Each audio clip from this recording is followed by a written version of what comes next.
No hay mejor ejemplo del concepto de televisión pública que tienen los dos grandes partidos de este país que el propio debate que han mantenido aquí esta mañana, que más que un debate ha parecido una pelea por un hueso. El hueso es la televisión pública y ustedes creen que es de uno o de otro cuando no es de ninguno de los dos, es de los ciudadanos que la financian y que tienen derecho a través de ella a estar informados, al entretenimiento y a la educación que proporciona una televisión pública.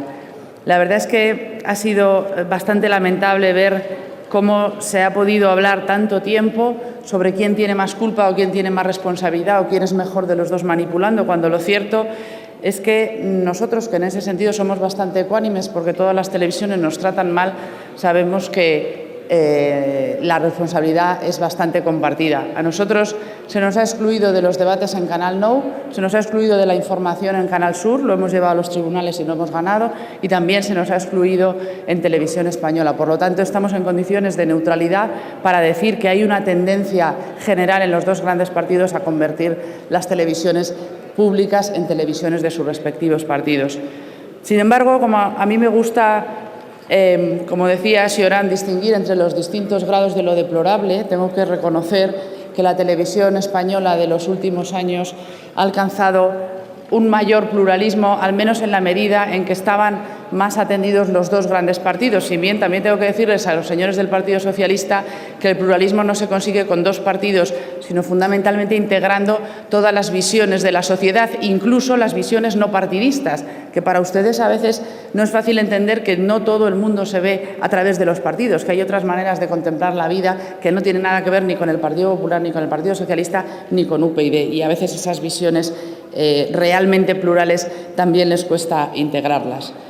En todo caso, ha defendido el señor ministro un decreto con el que se pretende poner fin a varias situaciones insostenibles.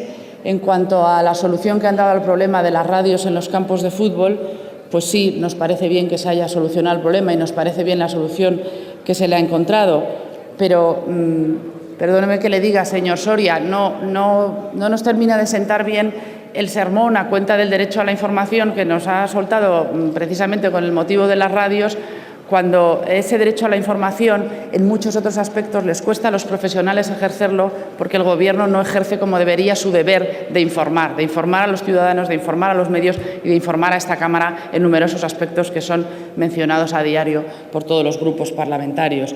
Así que, bueno, se ha solucionado el problema, ya ha terminado la Liga, ya tenemos, como decía el señor Bosch, garantizado el circo, a ver si también el Gobierno nos garantiza el pan, que hay días que se ve bastante más complicado.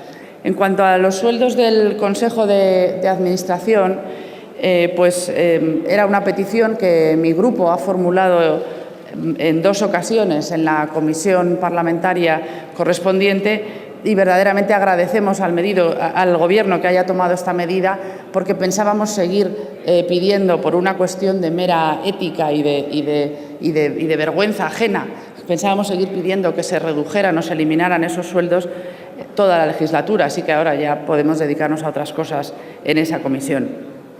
Y el aspecto fundamental del decreto, que es el desgobierno que se había creado en el Consejo de Administración de Radio Televisión Española, a mí me deja perpleja que se plantee, tanto en los términos en que lo ha planteado el ministro en el debate como en el propio decreto, que se plantee ese desgobierno y esa situación de descabezamiento que había en Radio Televisión Española como si fuera un acontecimiento de la naturaleza. Hay una frase del decreto que es particularmente llamativa. Dice, dimitió el primer presidente, 2 consejeros han renunciado a su cargo, hay 3 vacantes, y luego dice, como consecuencia de los citados acontecimientos, como si fuera una tormenta, como si nadie fuera responsable.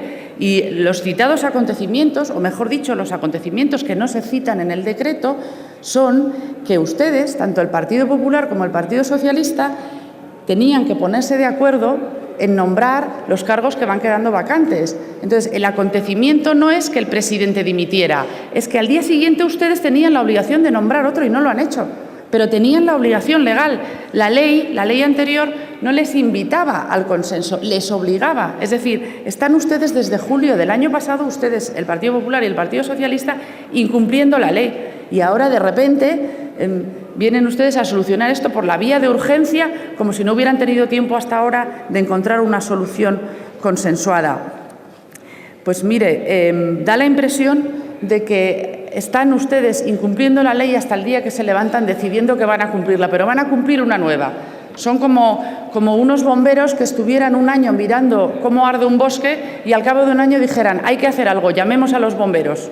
Son ustedes los bomberos que llaman a los bomberos. Es que había ya una ley que ustedes tenían que cumplir y que les obligaba a consensuar esos nombramientos, los del presidente del Consejo y los de los consejeros que estaban y que siguen estando ya caducados en su mandato.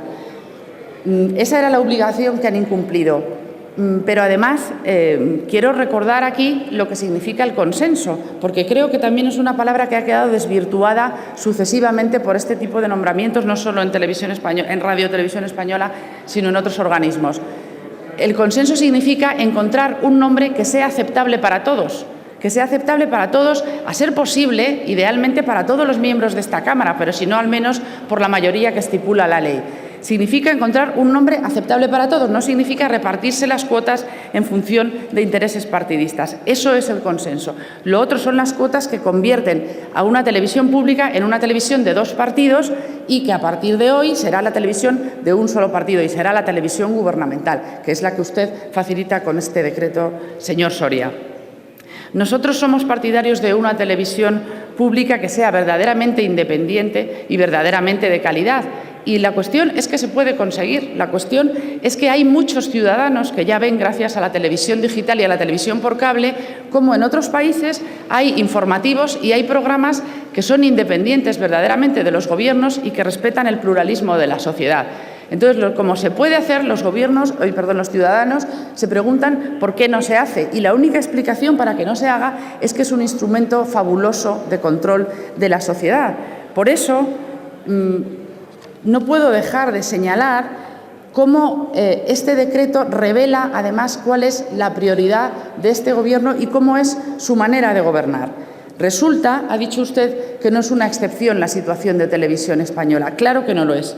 Resulta que el Tribunal Constitucional está en una situación de crisis igual o peor desde el año 2007, señor Soria, desde hace 5 años. El Tribunal Constitucional que se encarga de amparar los derechos fundamentales de los españoles, pero eso a ustedes parece que no les corre prisa. El Tribunal de Cuentas está en una situación en que desde el mes de noviembre hay 12 cargos que hay que renovar. El Tribunal de Cuentas que se encarga de fiscalizar las cuentas públicas de las administraciones públicas en España. Eso tampoco les corre prisa. El Defensor del Pueblo terminó su mandato en 2010 y desde entonces su segunda está ejerciendo en condiciones de interinidad ese cargo de Defensor del Pueblo. Y todo esto a ustedes no les corre prisa. En vez de cambiar ustedes la realidad de esos tribunales, ese Defensor del Pueblo tan importante para que funcione este país, ustedes prefieren cambiar por la vía de urgencia la televisión, que es lo que a ustedes les da el control de la percepción de la realidad. Ustedes no cambian la realidad de las cosas, cambian el organismo que les permite controlar la percepción de la realidad. Esa es su forma de gobernar, tratar de cambiar la percepción de la realidad que tiene la gente, es decir, la propaganda, en lugar de cambiar la realidad de las cosas. Por todos estos motivos, creo que sobra decir, señor ministro, que vamos a votar en contra de este decreto. Muchas gracias.